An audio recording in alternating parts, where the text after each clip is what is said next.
On the evening of February 9th, 2004, a 21-year-old college student vanished without a trace. Her car was found abandoned on a dark, rural road in New Hampshire. There were no clear footprints leading away, no confirmed sightings, no body. More than 20 years later, her disappearance remains one of the most disturbing unsolved cases in modern history. This is the Crime Case File. Tonight's case is the disappearance of Maura Murray. Maura Murray was a nursing student at the University of Massachusetts Amherst. She was intelligent, athletic, and driven. A former track star with a reputation for being disciplined and focused on her future. Friends described her as kind and responsible, but also deeply private.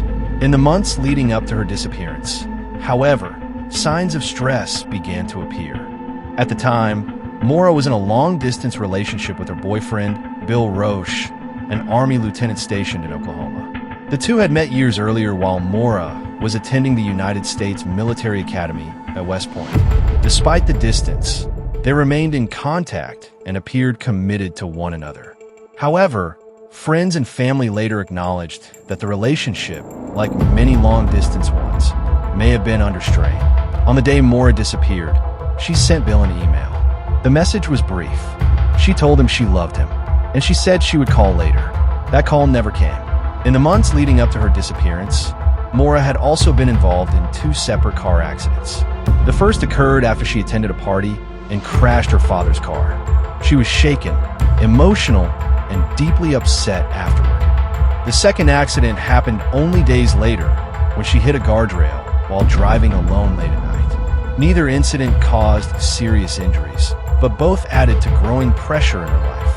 Academic stress, personal struggles, and possible emotional exhaustion appeared to be weighing heavily on her. Then, on the morning of February 9th, Maura did something unusual. She sent an email to her professors and her employer. In it, she claimed there had been a death in her family and that she would be away for about a week. But there was one major problem. There had been no death in her family. Her parents and siblings knew nothing about her plans. No would-be, no explanation. That same day, Maura packed some clothes into her car. She withdrew nearly all the money from her bank account, and she left campus. No one knew exactly where she was going. Later that afternoon, Maura began driving north toward the White Mountains of New Hampshire. She stopped at a liquor store and purchased alcohol, including wine and vodka. As evening approached, she continued along a quiet stretch of road in the small town of Haverhill. At approximately 7:27 p.m., Maura's car crashed on Route 112. A local resident heard the impact and looked outside. He saw a car that had slid off the road and hit a snowbank. Concerned, he called the police. Before officers arrived, the man went outside to check on the driver. He saw a young woman standing beside the vehicle. She appeared shaken, but not injured. He offered help and suggested calling the police. Maura refused. She told him she had already called roadside assistance and that help was on the way. This detail would later raise serious questions. Phone records showed that no call for help had ever been made. Just minutes later, a police officer arrived at the scene. But Maura Murray was gone. Her car was locked. The airbags had deployed. Alcohol was found inside the vehicle. There were no signs of struggle. The temperature that night was below freezing. Despite this, Maura had vanished into the darkness. Witnesses later confirmed that the window of time between the crash and the officer's arrival was less than 10 minutes. In that brief window, Maura disappeared. Search teams were quickly deployed. Police officers, volunteers, and canine units searched the area. Dogs tracked her scent for a short distance down the road, but then it suddenly stopped.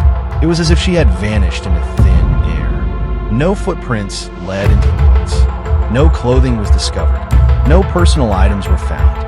After Maura vanished, her boyfriend, Bill Roche, immediately traveled to New Hampshire with his parents to assist in the search. He cooperated with investigators and was questioned as part of the investigation. Bill later reported receiving a voicemail message after Maura's disappearance. He believed the message may have been from Maura and described it as the sound of someone crying or sobbing. However, authorities were never able to confirm that the voicemail came from Maura, and the origin of the call remains unknown. Days passed, then weeks, then years. Maura Murray was never located.